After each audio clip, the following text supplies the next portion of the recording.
আসসালামু আলাইকুম। যেহেতু আমরা আগে ২ টি পর্ব শেষ করে ফেলেছি, এখন কিন্তু আমরা জানি যে আমাদের লক্ষ্য কি হওয়া উচিত। ধরেন আপনি চাচ্ছেন বড় হয়ে ডাক্তার হবেন। ডাক্তার হবার জন্য কি করতে হয়? আমাদের যখন এসএসসি পরীক্ষা, এইচএসসি পরীক্ষা তখন আমরা কি করি? আমরা আ সায়েন্স ব্যাকগ্রাউন্ড নিয়ে পড়াশোনা করি। এরপর হচ্ছে ইন্টারমিডিয়েটের পরে মেডিকেলের জন্য কোচিং করি, তাই না? তো সেম ভাবে আপনি কি করবেন? অর্থাৎ টি-শার্ট যে একটা স্কিল আপনি দক্ষতা অর্জন করতেছেন বা টি-শার্ট সম্পর্কে জানতেছেন, মূলত আসলে টি-শার্ট না, আপনি জানতেছেন হচ্ছে মার্চেন্ডাইজ সম্পর্কে। তো আপনি এটা করে কি করবেন? কোথায় যাবেন? এটা আগে লক্ষ্য করবেন, যেটা আপনার নোট খাতা আছে লিখে ফেলেন। তো আরেকটা কথা হচ্ছে চেঞ্জ হতে পারে মাইন্ড, যে আপনি যখন পুরো ক্লাসটা করে ফেলবেন, পুরো কোর্সটা করে ফেলবেন, তখন দেখবেন আপনি চিন্তাও করতে পারবেন না যে সবাই হচ্ছে আপনাকে একটা টুলস ওপেন করবে, ডিজাইন শেখাবে। বাট আল্টিমেটলি আপনার লক্ষ্য কি হওয়া উচিত, কোথায় যাবেন, কি করবেন, কিভাবে করবেন, এগুলা খুব বেশি না। আমার এই কোর্সটা দেখার পরে সবচাইতে বেশি বেনিফিটেড হবে হচ্ছে বেনিফিট অফ তাবিজ সেলার। মানে যারা তাবিজ বিক্রি করে, মানে কোর্স বিক্রি করে, তারা বেশি সেলার হবে।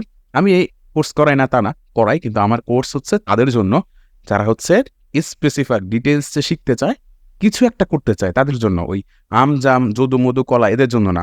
যারা কোর্স করার আগেই বলে যে, "ভাই সাপোর্ট দিবেন কিনা?" আপনি যদি ভালোভাবে শিখেন, আপনাকে সাপোর্ট দিতে হবে কেন? তাই না? ইন্টারন্যাশনাল কোর্স যারা করে যেমন Udemy, Skillshare সেখানে তো থাকে না।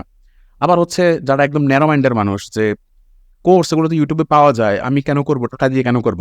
আপনি স্কুল, কলেজ, ইউনিভার্সিটিতে যখন পড়াশোনা করেন, ফ্রি পড়েন? ফ্রি না। কারো কাছ থেকে কোনো জিনিস নিতে গেলে আপনাকে অবশ্যই টাকা খরচ করতে হবে। হ্যাঁ? এটা এখন আমার এই কোর্সটা আমি ফ্রি দিচ্ছি, কারণ যারা দেখতেছেন আমার এই কোর্সে কিন্তু দেখবেন কোনো ভিউজ নেই। কারণ হচ্ছে সবার এত ধৈর্য নেই শেখার জন্য। বাট হয়তোবা ১০০ জন দেখবে, ওই ১০০ জন মানুষটা কিন্তু বেনিফিটেড হবে। আর সবসময় আমাকে একটা রেসপেক্টের জায়গায় রাখবে। হ্যাঁ? আমার যখন অনলাইন দুনিয়ায় কি সাইবার, আচ্ছা যাই হোক এগুলো না বলি, সামনে যাই। কারণ টিউটোরিয়াল বড় হলে আমরা দেখতে চাই না।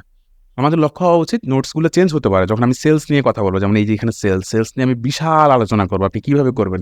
হয়তোবা তখন আপনার মাইন্ডটা চেঞ্জ হয়ে যাইতে পারে। হ্যাঁ? বাট চেঞ্জ হবে। আজকে যেখানে আছি সেখান থেকে আমি আমার লক্ষ্যটা ঠিক করে রাখি। ছোটবেলায় আমরা একেকবার একেকটা না, কখনো বড় হয়ে সিনেমার নায়ক হব, কখনো হচ্ছে পুলিশ হব, এই টাইপের। যাই হোক, পজিটিভ চিন্তাভাবনা করবেন সবসময়, গুড মেন্টালিটি। যে আমি এই কোর্স থেকে ভালোভাবে শিখতে পারবো। এটা একটা গুড মেন্টালিটি। ন্যারো মাইন্ডের মানুষের কথা হচ্ছে কি, সবসময় তারা চিন্তা করে যে আমাকে দিয়ে হবে না, আমি পারব না। এই লোক আসছে কয়দিন পরে এই কোর্সটা মনে হয় ফিট করে ফেলবে, আর দেখাবে না। এটা হচ্ছে ন্যারো মাইন্ডের মানুষের। আর যারা রিচ মাইন্ড, তারা চিন্তা করবে উনি যতটুকুই দিয়েছেন আমি এটা শিখি, আমার জন্য ভালো। তো আমি জাস্ট একটা উদাহরণ দিলাম, আপনি সব ক্ষেত্রেই করবেন। টি-শার্ট অনেকেই শিখে ভালো করতেছে। আজ থেকে ৩ বছর আগে টিউটোরিয়াল তৈরি করেছিলাম। অনেকে এখন লেভেল 2 সেলার, অনেক টাকা ইনকাম করে ফেলতেছে, হ্যাঁ? তো তারা পেরেছে, আপনিও পারবেন। এরকম একটা গুড মেন্টালিটি রাখেন। থিংকিং সবসময় ভালো চিন্তা করবেন। সবসময় ভালো চিন্তা। খারাপ মানুষের সাথে থাকলে কিন্তু খারাপই হবেন, হ্যাঁ? নেগেটিভ চিন্তা ভাবনা করবেন না। ধরেন আপনি যদি মনে করেন যে আ নেগেটিভ আরকি। বললাম না, উদাহরণ দিলাম না। কারণ টিউটোরিয়াল বড় হয়ে গেলে আপনারা আবার ওই টিউটোরিয়ালও দেখেন না।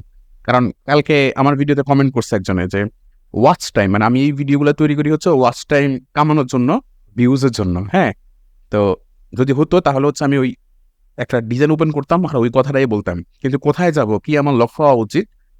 কেন আমি শিখছি? আমি শেখার পরে কি করব? এই জিনিসগুলা বলতাম না। ঠিক আছে? ফাইন। আর রিভিউ মানে হচ্ছে এই কোর্সটা যে আপনি করতেছেন এটা একটা রিভিউ দিবেন। মানে কমেন্ট বক্সে লিখবেন যে পরবর্তী ভিডিওতে আমি কি শুট করব? কি দরকার আপনার? লিখবেন। বা যখন হচ্ছে আমাদের এটা শেখার পর যখন হচ্ছে আপনি একটা মেন্টালিটি সেট করে নিলেন গত পর্ব থেকে যে আমি শেখার পরে এই কাজে যাব, তখন আমরা বুঝতে পারবো আপনার রিভিউটা কোথায়। ভিডিওর ডেসক্রিপশন বক্সে যে গ্রুপগুলো আছে যুক্ত হয়ে যাবেন। আর আমার এই কোর্স থেকে সবচেয়ে বেশি বেনিফিটেড হবে কারা? তাবিজ সেলাররা। কারণ আমি এখানে অনেক ইনফরমেশন শেয়ার করি। আর এই ইনফরমেশনগুলো নিয়ে তারা কোর্স সেল করবে। যাই হোক, নাথিং। সবাই ভালো থাকুক। কারো সাথে আমরা শত্রুতা করব না। আমরা পজিটিভ মাইন্ডে থাকবো। সবাই শিখুক। উনি আমাকে মানুক বা না মানুক, দিন শেষে আমি তাকে শিখাতে পেরেছি।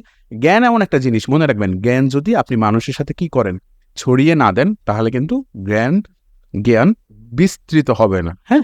তো আমাদেরকে কি করতে হবে? আমরা যতটুকু জানি সেটা মানুষের মাধ্যমে ছড়িয়ে দিতে হবে।